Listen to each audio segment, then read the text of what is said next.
Too Far Enterprises. I've lost respect for this free man, and most of you will know him by his voice because he is another one who has gotten on the slave ship of, I'm not African. I don't want to be African. Listen up.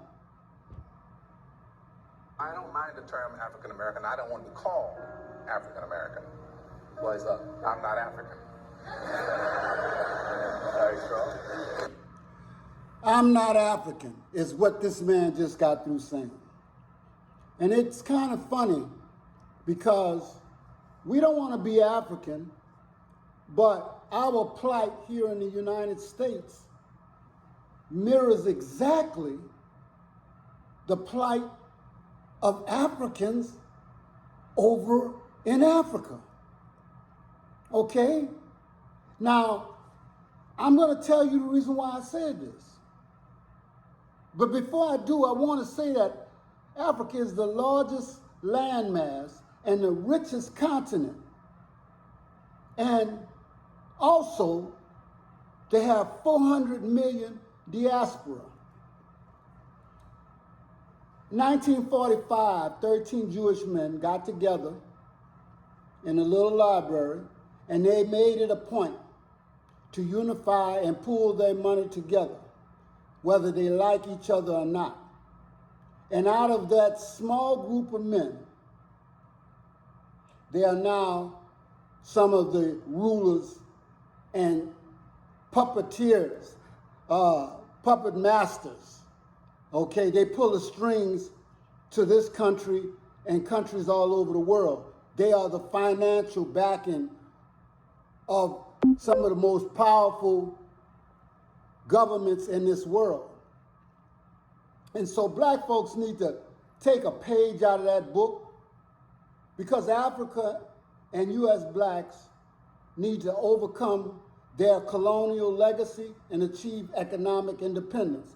But you can't do that if you're begging somebody to set you free, to give you reparations, to give you the money that they stole, to give you money for resources that they steal from you every day, and then they loan money to you. They don't pay you for your resources now, okay? They don't pay Africans for Africa's resources. They don't pay slaves for their resources and their free slave labor, okay? What we have today in Africa and in America is 21st century sharecropping. They put you in debt and they hold you there while they strip your country and strip you of everything you got. Then you ask them to forgive a debt. You don't owe them a debt. I don't know what's wrong with us. We don't owe anybody anything. They owe us. Maybe it's the fact that you don't have the courage to do what they did. See, when the European wanted something, he went and took it. He didn't ask nobody for it. He went over there and killed everybody that he saw in sight so that when he got through, he owned the land. He owned the people. He owned the resources. He got everything. And he's still doing that today. Debt hinders development and success. The European has not changed his MO, whether it be the United States, Great Britain, France, Italy, Portugal, whomever. They are using the same tactics of divide and conquer, the Willie Lynch letter, and taking whatever they want and keeping us and Africa in debt.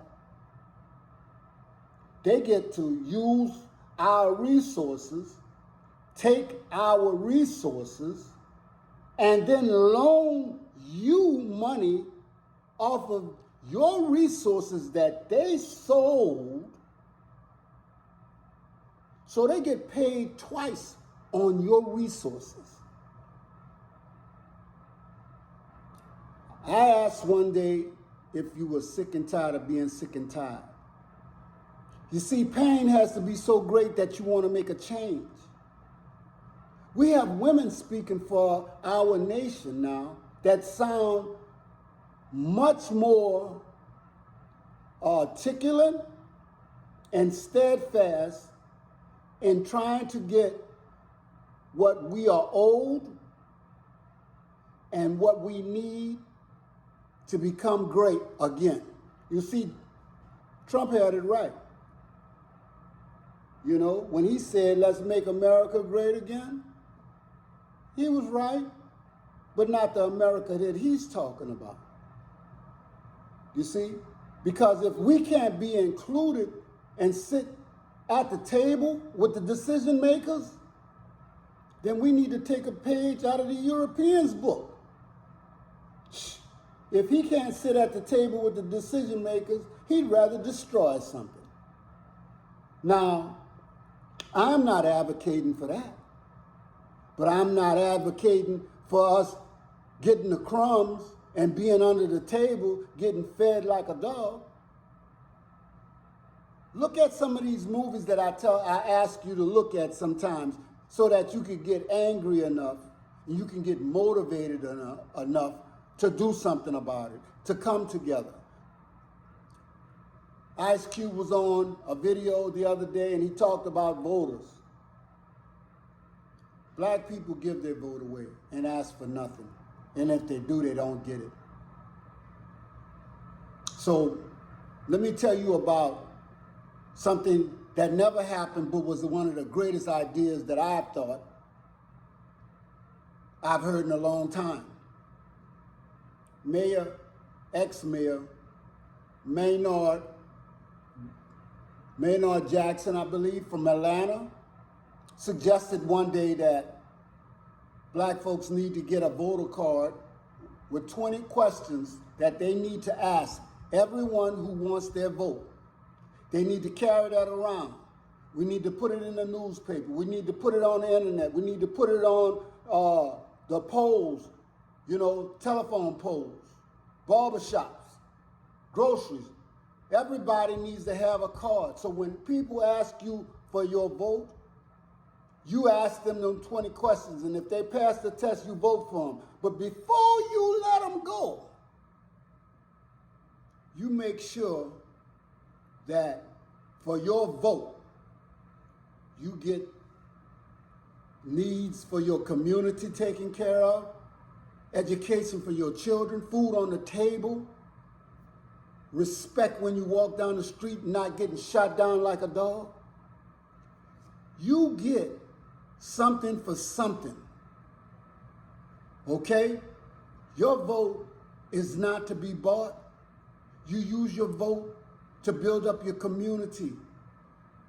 Now, we know, just like I showed you earlier in this video, that a lot of people do not want to be African. And most people do not, but if it's a simple logic that if civilization started in Africa, then that would mean that everybody on earth is from Africa, whether you like it or not, okay?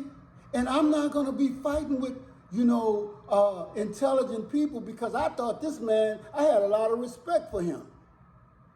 But I didn't say the creator of civilization was in Africa. Egyptologists and renowned professors said that. You want to argue with something? Argue with Dr. Diop's work. Argue with Dr. Van Sertima's work. Argue with Henry Clark's work. Don't argue with me. You get mad because this is the color and this is how the truth sounds. We don't like the truth. But the truth is all you get. And this is Too Far Enterprises, hoping to bring some consciousness.